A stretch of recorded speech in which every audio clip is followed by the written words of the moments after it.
nice exemplary demonstration of tendon non-thrombotic complications or nice exemplary demonstration of tendon non-thrombotic dialysis arteriovenous vascular access.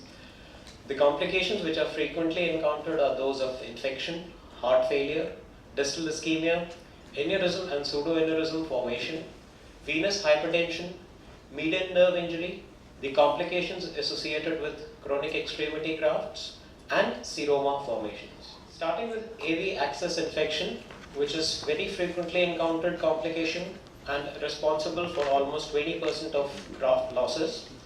The most common pathogens encountered is the gram-positive Staph aureus and Staph epidermidis. The predisposing factors to infections which are encountered are the pseudoaneurysm formation or perifistullar hematomas, often as a result of mishandling or inappropriate graft puncture.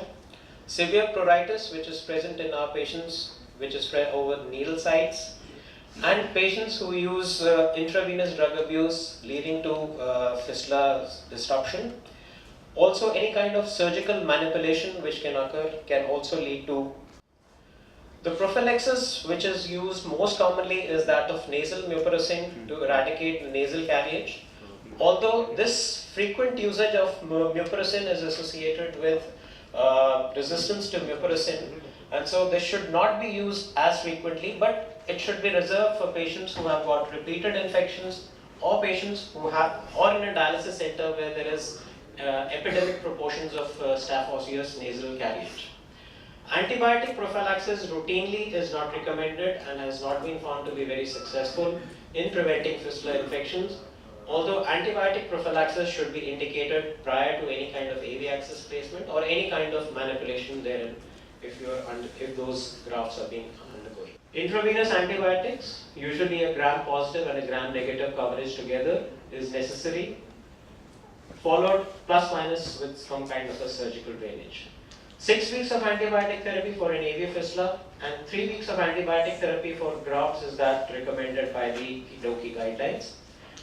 Any kind of septic emboli, a surgical excision should be performed. An infected PTFE graft usually requires a surgical intervention with the therapeutic procedure ranging from simple excision and drainage to a complete.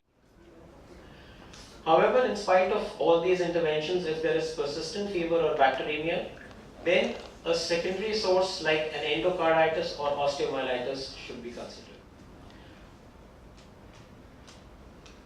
Coming on to heart failure, which is a rare complication even in patients who have got some underlying cardiac dysfunction.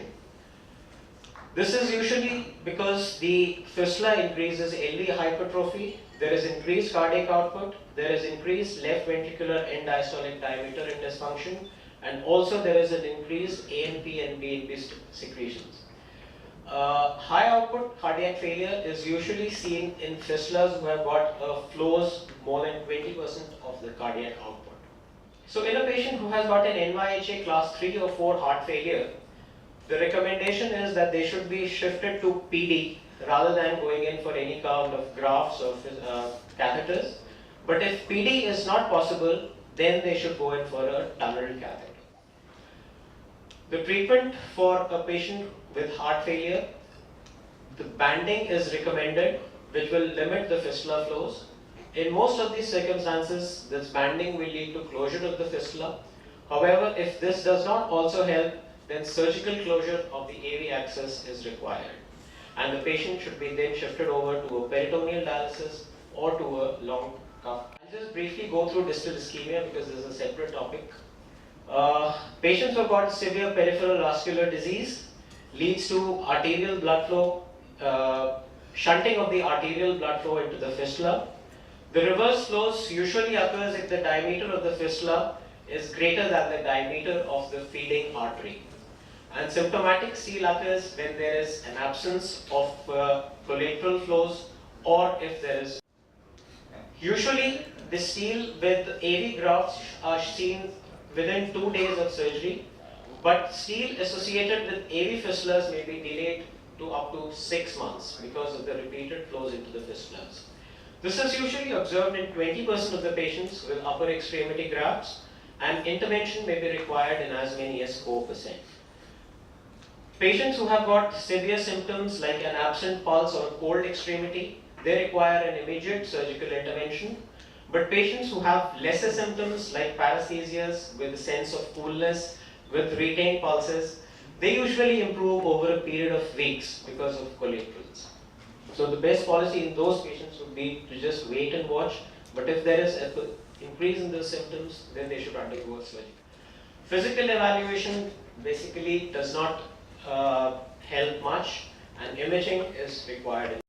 The treatment using radiological interventions like a balloon angioplasty, surgical intervention, the drill procedure, usually if you want to preserve the fistulas, revision using distal inflow, and Miller procedures. The aneurysms and pseudoaneurysms are also relatively infrequent, and they usually occur as a result of repeated cannulations occurring at the same site. It is very common to see that the patients repeatedly have just kind of buttonholing at the same particular spot. It becomes easier for the technician, but this is what ultimately happens. And there are particular problems if the patient has a PTFE graft. Usually because of the prolonged use, the graft material deteriorates, leading to pseudoaneurysm. So any of these following changes like a poor resture formation, spontaneous bleeding, rapid expansion in pseudoaneurysm, or severe degenerative changes on the graft material require urgent evaluation.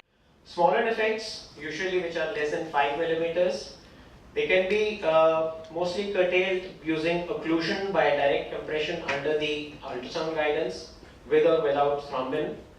And failing this, the surgical revision should be done with excision of the involved area. What are the indications for the revision of repair of these aneurysms?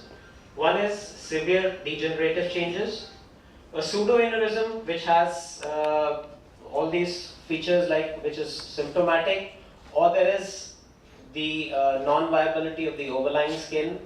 Whenever there is an underlying infection, an aneurysm which is enlarging in size, and also whenever there are limited number of cannulation sites as a result of a large pseudoaneurysm or multiple pseudoaneurysms. And cannulation through a pseudoaneurysm should never be done. That a primary AV fistula should be revised when an aneurysm develops, if the overlying skin is compromised, whenever there is a risk of fistula rupture, and whenever there is a paucity of available puncture sites.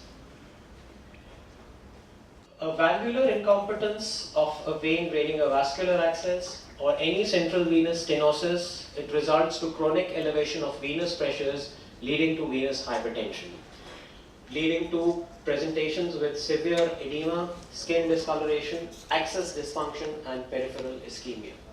This is very commonly seen in our clinical practice because patients have been on long-term catheters and central venous stenosis is very common. A duplex ultrasound is usually sensitive to demonstrate dilated veins and reversal of flows, but in some cases, a limb venography is required. The treatment should be aimed at correcting the vascular problems. Either a percutaneous or direct surgical approach should be undertaken. So in most of our patients, prior to a placement of an AV fistula, if they have a history, mostly have a history of ipsilateral central venous catheter, or they have dilated chest veins, they should be screened. Median nerve injury, usually occurring as a result of local amyloid deposition leading to a carpal tunnel syndrome, but a vascular access may also contribute to this problem as a result of direct compression due to an extravasation of blood or fluid, or as a result of ischemic injury by a steel phenomenon. Lower extremity grafts, although very infrequently used, and there is a paucity of data which exists. There have been a few studies. One was by Taylor in 1996. It was a 5-year study with 45 grafts and a mean follow-up of 20 months. And they found that non-thrombotic complications occurred in 20 of them, which included graft infection in 18%, leg ischemia in 15%, aneurysmal degeneration occurred in about 7%, heart failure was reported in about 4% of the population, and almost 7% required an amputation of those legs. Another study in 2000, which was a larger study with 134 patients, They had reported a complication rate of almost 46% with infection, thrombosis, and aneurysm. But they had a 1-year lower extremity graft patency rate of almost about 62%, which is quite good actually. Seroma formation, the weeping syndrome, as a result of ultrafiltration of plasma across a PTFE graft, leading to formation of serous fluid pockets which may become firm and gelatinous. They usually occur at the arterial end of the graft where the pressures are usually high, but they have also been reported at the distal end if there is a significant venous.